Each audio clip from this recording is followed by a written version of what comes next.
ஒரு தியேட்டர்ல முடிச்ச உடனே எல்லாருமே வந்து அப்படி கை தட்டுறாங்க. ஆனா அந்த கைத்தட்டு பண்றதுக்கு முன்னாடி ஒரு 2-3 நிமிஷம் எல்லாருமே அந்த ஒரு இதுக்குள்ள இம்மர்ஸ் ஆயிட்டாங்க, இன்க்ளூடிங் மீ. எல்லாத்தையுமே புரிஞ்சுக்கிட்டு என்கிட்ட வந்து ஒரு வாரம் கழிச்சு வந்து என்னை கூப்பிட்டு ஒரு மரியாதை செய்கிறார். இந்த படம் எனக்கு ஒரு மாதிரி பண்ணிடுச்சு. இப்போ இருக்காங்க நம்ம ஆட்கள்லாம் ஒவ்வொருத்தனும் ஒவ்வொரு மாதிரி, மனிதர்களுக்கும் சரி விலங்குகளுக்கும் சரி. எனக்கு இன்னும் பெட்டராக கூட இருக்குது விலங்குகிட்ட வந்து வேலை வாங்குறது. கொட்டுக்காலியில் வந்து பார்த்துட்டு போறவங்களுக்கு வந்து நீங்க ஒரு மெசேஜ் சொல்லணும்னு நினைக்கிறீங்களா? இவங்க இந்த சொசைட்டியில் சேர்ந்து முன்னேறி போக முடியல. இவங்களுக்கு எதெல்லாம் சொல்லி ஏதோ பெருமிதம்லாம் சொல்லி ஒரு முன்னாடி ஒன்று முட்டாளாவே வச்சிருக்கு. அவங்க அதுக்குள்ளேருந்து வெளியே வர்றதுக்காக தான் இதை இந்த கேஸ்ட்டை கையில் எடுக்கிறாங்க. இந்த மாதிரியான டிஸ்கஷனில் வர்றாங்கன்றதுலாம் காசு இருக்கிறவன் இல்லாதவன் எல்லாரும் அந்த தாய்மாம சீசுந்து வராண்டின்ற பாட்டை போட்டு எல்லாரும் இதை இப்படி ஒரு பிரம்மாண்டத்தை காட்ட வேண்டியது. இருக்கவன் இல்லாதவன் அப்படின்னு சொல்லிட்டு பட்டாசு வெடித்து எல்லாம் பண்ணி அந்த அப்படியே நடந்து ஊர்வலமாக போகிறோம். நான் கடை வாங்கின அந்த வீட்டை தாண்டி அந்த அந்த கடை கொடுத்த அக்கா வந்து என்னை பார்த்துக்கிட்டு இருக்கு. நான் அப்படியே போயிட்டே இருக்கேன். எனக்கு எவ்வளோ பெரிய வழியாக இருக்குது. ஒரு கலவரம் ஏற்படுறதுக்கு முன்னாடி இந்த நிலம் இப்படி தான் இருந்துச்சு அமைதியாக. இந்த நிலம் எல்லாத்தையும் பார்த்துக்கிட்டு இருக்கு அப்படின்றக்காக தான் அந்த ஷாட். நான் வந்து அதாவது ஒரு டிரெக்டர்ஸா ஃபில்லா இருக்கிற ஒரு தியேட்டர்ல முடிச்ச உடனே எல்லாருமே வந்து அப்படி கை தட்டுறாங்க. ஆனா அந்த கைத்தட்டு பண்றதுக்கு முன்னாடி ஒரு 2-3 நிமிஷம் எல்லாருமே அந்த ஒரு இதுக்குள்ள இம்மர்ஸ் ஆயிட்டாங்க, இன்க்ளூடிங் மீ. ஏன்னா வந்து எனக்கு ஓகே என்ன நடக்க போகுது அப்படின்னா நம்ம என்னடா நம்ம கிட்ட வந்து விட்டாங்க, நம்ம தான் இப்ப டிசைட் பண்ணுமான்னு ஒரு எண்ட் இருக்குல்ல, அது ரொம்ப ஸ்ட்ராங்கா இருந்துச்சு. And where do you find these people? எப்படி இவங்களெல்லாம் வந்து நீங்க செலக்ட் பண்ணுவீங்க? இப்போ சூரியனே ஆனாபென் மேம் வந்து நான் கும்பலிங் நைட்ஸ்லேருந்து பார்த்துட்டு வரேன். எனக்கு கும்பலிங் நைட்ஸில் ஒரு இறுதி காட்சியில் ஒரு காட்சி இருக்கும். அவங்கள ஒரு மாதிரி அடித்து இவ்வளோ கட்லுக்கில் வச்சுருப்பாங்க. அந்த ஃபேஸ் வந்து எனக்கு பயங்கர டிஸ்டர்பாக இருந்துச்சு. எனக்கு அப்போ வந்து அவங்கள ஆக்டிங் எல்லாத்தையும் பார்த்துட்டு வரேன். எனக்கு கொட்டுக்காளி அப்படின்னா யாராக தெரிஞ்சுன்னா டக்குன்னு அவங்க ஃபேஸ் வந்துச்சு. ஏன்னா படத்தில் ஒரே ஒரு இடத்துல தான் அவங்க பேசுகிறாங்க. அது ரொம்ப பவர்ஃபுல்லான டைலாக். எனக்கு அந்த கதாபாத்திரத்துக்கு அவங்க இருந்தால் சரியாக இருக்கும்னு போய் நான் அப்ரோச் பண்ணேன். இந்த கதையோட இன்டெப்த்தான லேயர்ஸ் எல்லாம் புரிஞ்சுக்கிட்டு உடனே நான் பண்ணுறேன்னு சொல்லிட்டாங்க. இந்த இன்டர் பிளாக் காட்சிலாம் வந்து ஸ்கிரிப்ட்லேயே இருக்கும். அதெல்லாம் படித்து பார்க்கும்போது எனக்கு யார் அவ்வளோ ஒத்துக்குருவாங்கன்னு எனக்கு தெரியாது. அந்த படம் எடுக்க வந்து நீ உன்னோட தாட்ஸை நீ ரியாக்ஷன் வழியாக கம்யூனிகேட் பண்ணணும் அப்படின்னு சொல்லும்போது எனக்கு எப்படி யார் எனக்கு ஒத்துக்குறாங்கன்னு தெரியாது. நான் ரொம்ப ஆனஸ்ட்டாகவே சொல்கிறேன். ஆனால் அவங்க இந்த டெப்த்தை புரிஞ்சுக்கிட்டு இது எனக்கு ஒரு சேலஞ்சிங்காக இருக்கும் நான் பண்ணுறேன்னு சொல்லி அவ்வளோ அழகாக கேரி பண்ணி கூட்டியாந்து இது மீனாவே மாறி உருவாக்கி வச்சுருக்க கதாபாத்திரத்தை ஏற்று நடித்தவங்க. அந்த நடித்தவங்க என்கிட்ட வந்து பேசாமல் மீனா வந்து என்கிட்ட பேசுகிற மாதிரி இருக்கும். அவ்வளோ டெப்த்தாக ஒர்க் பண்ணாங்க. அப்படி இங்கிட்டு வந்தால் சூரியனே கூழாங்கல்ல நிறைய பேர் பாராட்டினாங்க, நிறைய சந்தோஷப்பட்டு ரொம்ப நல்ல நிகழ்வு நடந்துச்சு. நாங்கள் அப்படிலாம் நினச்சி எடுக்கலை, இவ்வளோ பேர் பண்ணாங்க.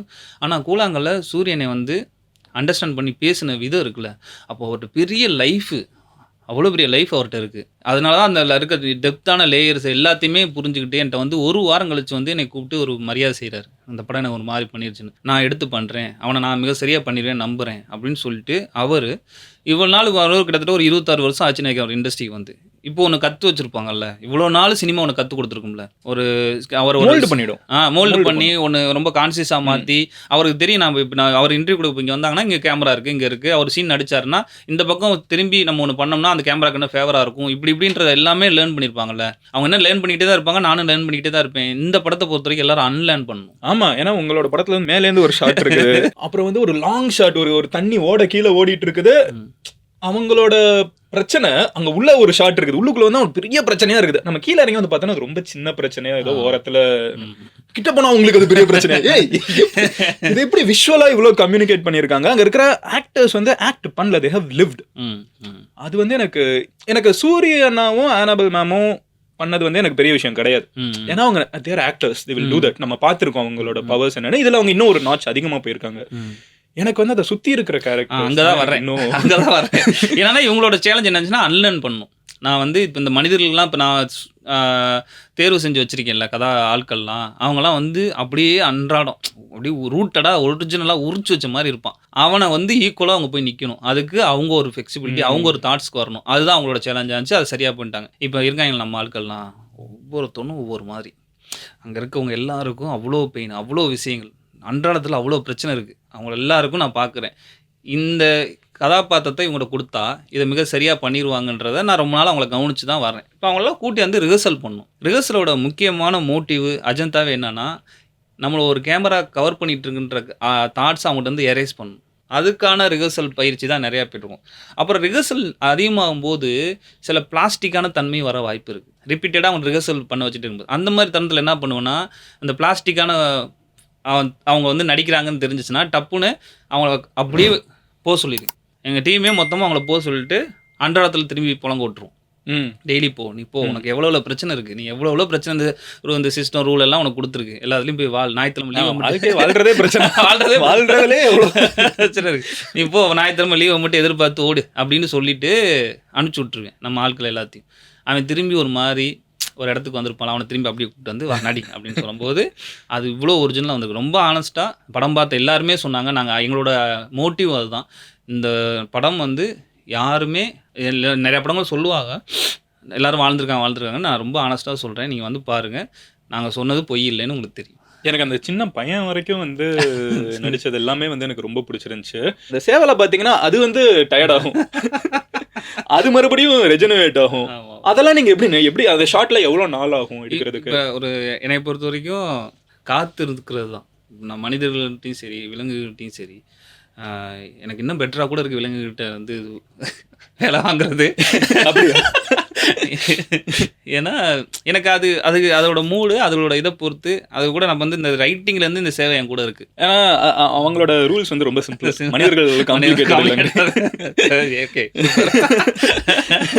எனக்கு வந்து எனக்கு அது கூடவே இருக்குது. நீங்கள் பழைய வீடியோ ஒன்று பார்த்தீங்கன்னா தெரியும், நான் உட்காந்து ஏதோ எழுதிட்டு இருப்பேன், சேவை வந்து என் சேர்மன் உட்காந்துக்கிட்டு இருப்பேன் ஒரு கோழி. இப்போ எனக்கு இது கூட இருக்கேன், அது மைண்ட் செட் எனக்கு தெரியும்.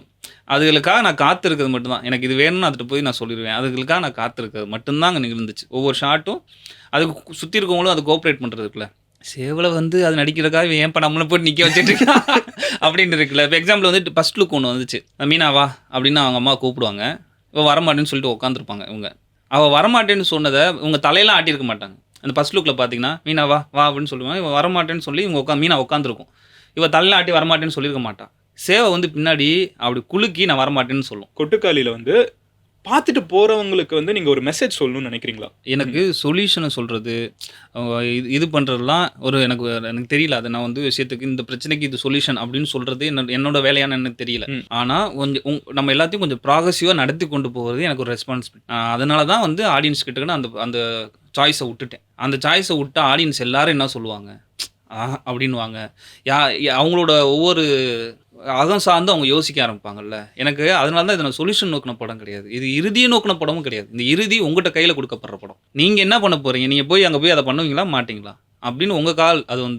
அதுதான் விட்டேன். அப்புறம் இந்த படத்தில் நீங்கள் சொன்னீங்கல்ல வந்து எம்ஐடி அவன் வந்து ஒருத்தன் இந்த மச்சான், ஒருத்தன் வந்து என் தம்பி. அப்படியா? ஆமாம் ஆமாம் ஆமாம். அது இப்போ ஏன் இந்த படத்தில் இவ்வளோ கதாபாத்திரம் அப்படின்ற ஒரு கேள்வி வரும். கூழாங்கல் 2 கேரக்டர்ஸ் தான். இதில் ஏன் இவ்வளோ கதாபாத்திரம்னா இது ஒரு மாப் மென்டாலிட்டி ஸ்டோரி. இது அந்த எம்ஐடியில் வர்ற மட்டும் மீனாவை கூட்டு போய் பண்ணிட்டு வான்னு சொன்னால், நான் இதை போய் பண்ண சொல்கிறேன், நானும் போக மாட்டேன் அப்படின்ட்டு இருப்பான். நீங்கள் இங்கிலூடியும் பாண்டி வரைக்கும் தனியாக கூட்டி போய் பண்ணிட்டு வா, நீ கட்டிக்க போகிறதா தானே அப்படின்னு சொன்னால் மறுத்துருப்பான். ஓகேங்களா? இது தனித்தனியாக யாரையும் கூட்டி போகணும் தான் பண்ணுவாங்க. ஆனால் இது கூட்டமாக சேர்ந்து பண்ணும்போது தான் இதுக்கு நான் பொறுப்பு இல்லை, இவ்வளோ பேர் சேர்ந்து ஒரு பொறுப்புன்னு ஒன்று இருக்குல்ல, அதுக்காக தான் இவ்வளோ கதாபாத்திரம். இந்த கதாபாத்திரங்களோட வழியாக வந்து அவங்க எதெல்லாம் வந்து அவங்களுக்கு வந்து இன்ஜெக்ட் பண்ணப்பட்டிருக்குன்றத படம் நெடுக வந்து அவங்க டிஸ்கஸ் பண்ணிட்டே வருவாங்க. அவ்வளோ எனக்கு தெரிஞ்சு அதை டிஸ்கஸ் பண்ணிட்டாங்கன்னா பிரச்சார துணி இல்லாமல் ஆர்கானிக்காக அவங்களோட லைஃப்லேருந்தே ஒரு டைலாக் எடுத்து டிஸ்கஸ் பண்ணிட்டு வருவாங்க. எனக்கு இதெல்லாம் தான் இந்த படத்தில் நெடுக வந்து இவங்க இந்த சொசைட்டியோட சேர்ந்து முன்னேறி போக முடியல. இவங்களுக்கு எதெல்லாம் சொல்லி ஏதோ பெருமிதம்லாம் சொல்லி ஒரு முன்னாடி ஒன்று முட்டாளாவே வச்சிருக்கு. அவங்க அதுக்குள்ளேருந்து வெளியே வர்றதுக்காக தான் இந்த கேஸ்ட்டை கையில் எடுக்கிறாங்க, இந்த மாதிரியான டிஸ்கஷனுக்குள்ள வர்றாங்கன்றதுலாம் அவங்க வழியாக மித்த எல்லா கதாபாத்திரங்கள் வழியாகவும். இதான் உறவுகள் சிக்கலை பற்றி, இந்த உறவுகளுக்கு இன்ஜெக்ட் பண்ண ரூலை பற்றி, அவங்களுக்கு சொல்லியிருக்க பெருமிதத்தை பற்றி, இதில் யாருக்கு இந்த ரோலுக்கு இவ்வளோ பெரிய மதிப்பு இருக்குது, இந்த ரோலுக்கு இவ்வளோ பெரிய மதிப்பு இருக்குன்ற பற்றி இந்த படம் நெடுக பேசணுன்றதான் என்னோட ஐடியா. எனக்கு அது இன்னொரு இதுவுமே வந்து ஒரு மெட்டஃபராக ரொம்ப அழகாக இருந்தது. இந்த பொண்ணை கூப்பிட்டு போயிட்டு இருக்காங்க, அந்த சேவலையும் கூப்பிட்டு போயிட்டு இருக்காங்க. போகிற வழியில் இன்னொரு பொண்ணுக்கு வந்து புனித நீராட்டு விழா செலிப்ரேட் பண்ணிருக்காங்க. யாரா நீங்கள்லாம், இவங்களுக்கு அவங்களுக்கு என்னடா வித்தியாசம் இருக்குது? ஒவ்வொருத்தரும் ஒரு விதத்தில் அப்ரோச் பண்ணிருக்காங்க. எனக்கு அதுவுமே வந்து ஒரு ரொம்ப இம்பாக்ட்ஃபுல்லான டச்சாக இருந்துச்சு. சூப்பர் நண்பா, நீங்கள் இதை இதான் நல்லா இருக்கு. இது என்ன நண்பா, இப்போ ஒரு இப்போ அதில் ஒரு டைலாக் வரும், உன் பிள்ளைக்கு சடங்குக்கு வாங்கின கடனை கூட என் மகன் கட்டிட்டு இருக்கேன் ஆமா. அப்படின்ட்டு. அந்த பெட்ரோல் போட ஆமாம். இப்போ இதெல்லாம் எதன் அடிப்படையிலேயே வந்து சொல்லிட்டு இருக்கு, இதெல்லாம் பண்ணிட்டு இருக்கோம், அது எப்படி எங்களை மீற போச்சு அப்படின்ற ஒரு இடத்துக்கு வந்துட்டு இருக்குல்ல. இதெல்லாம் பண்ண வேண்டியது உன் கடமைன்னு ஒருத்தனை உருவாக்குறது இருக்குல்ல. அதை பண்ணிட்டேன், அதனால நீ இப்படிதான் இருக்கணும். ஆமா. ஆனா இதை தான் நீ பண்ணணும்னு சொல்லி ஒருத்தனை உருவாக்குறது இருக்குல்ல, ஒருத்தனை இதுக்காகவே தயாரிக்கப்படுறது இருக்குல்ல, அவனோட மனநிலை என்ன அப்படின்றத பத்தியும். அப்போ அந்த பாடல், சினிமாவோட பாடல் இங்க என்ன வேலை செஞ்சுச்சு? காசு இருக்கிறவன் இல்லாதவன் எல்லாரும் அந்த தாய்மாமன் சீசுமந்து வராண்டின்ற பாட்டை போட்டு எல்லாரும் இதை இப்படி ஒரு பிரம்மாண்டத்தை காட்ட வேண்டியிருக்கு, இருக்கவன் இல்லாதவன் அப்படின்னு சொல்லிட்டு. எனக்கு ஒரு இன்சிடென்ட் நடந்துச்சு. எங்கள் அக்கா பொண்ணு வயசுக்கு வந்துருச்சு. நான் இங்கே அசிஸ்டன்ட் டைரக்டராக தேடிட்டு இருக்கேன் வாய்ப்பு. நம்மளால் என்ன பண்ண முடியும்? நம்ம வாழ்க்கையே இங்கே அன்றாடங்காட்சியாக இருக்குது. எவன்டா வந்துட்டு ஏதாவது ஒன்று பண்ணுவான் அப்படின்ட்டு இருக்கு. இது இப்படி வந்துச்சு. இப்போ எனக்கு ஃபோன் வருது, எங்கள் அம்மா கூப்பிட்டு இதை நம்ம பண்ணியே ஆகணும் அப்படின்றாங்க. எதுவுமே இல்லை, நம்ம என்ன பண்ணுறது அப்படின்னு சொல்லிட்டு நான் மதுரை கிளம்பி போய் ஒருத்தவங்க இருக்காங்க, அவங்கள்ட்ட போய் வந்து இது மாதிரி சீர் செய்கிறதுக்கெலாம் காசு வேணும், கடன் கொடுங்க, நான் எப்படியா கட்டிடுறேன் அப்படின்னு சொல்லிட்டு கடை வாங்கி இப்போ ஒரு ஆள் ஒசது குத்து விளக்கு, ஒரு பெரிய அண்டா, தாம்பளத்தட்டில் வாழை இது அது பழம் கிலோன்னு வந்து பெரிய அமௌண்ட் எனக்கு. அதெல்லாம் அதுதான் நம்மளுக்கு இவாலுவேஷன். நம்ம என்ன எவ்வளோ பாசமாக இருக்கோங்கிறத அதை வச்சு வெயிட் போட்டு தராசில் வச்சு அப்படின்ற இது வந்து மனிதர்லாம் இவங்க பயங்கரமானவங்க. இதெல்லாம் யாரும் சொல்லிக் கொடுக்குறது அப்படின்னு ஒன்று இருக்குல்ல. இதெல்லாம் ஒரு எல்லாரும் இதை பண்ணி ஆகணுன்றத போட்டு கட்டாயத்துக்குள்ளே தள்ளப்படுறது இருக்குல்ல. இப்போ நான் வந்து கடை வாங்கி இதெல்லாம் பண்ணி பட்டாசு வெடிச்சு எல்லாம் பண்ணி அந்த அப்படியே நடந்து ஊர்வலமாக போகிறோம். நான் கடை வாங்கின அந்த வீட்டை தாண்டி அந்த எனக்கு கடன் கொடுத்த அக்கா வந்து என்னை பார்த்துக்கிட்டு இருக்கு, நான் அப்படியே போயிட்டே இருக்கேன். எனக்கு எவ்வளோ பெரிய வழியாக இருக்கும். அந்த பாட்டை போட்டு நானும் போகிறேன். நான் ப்ராகசிவாகி இங்கே வந்துட்டேன். என்ன பண்ணுறது? எல்லாரையும் அப்படி வாங்கணும்னு சொல்ல முடியாதுல்ல. ஒரு படம் தான் எடுக்கணும். அதுதான் இந்த படம். அவங்கள வர வைக்கிறது தான் இந்த படம்.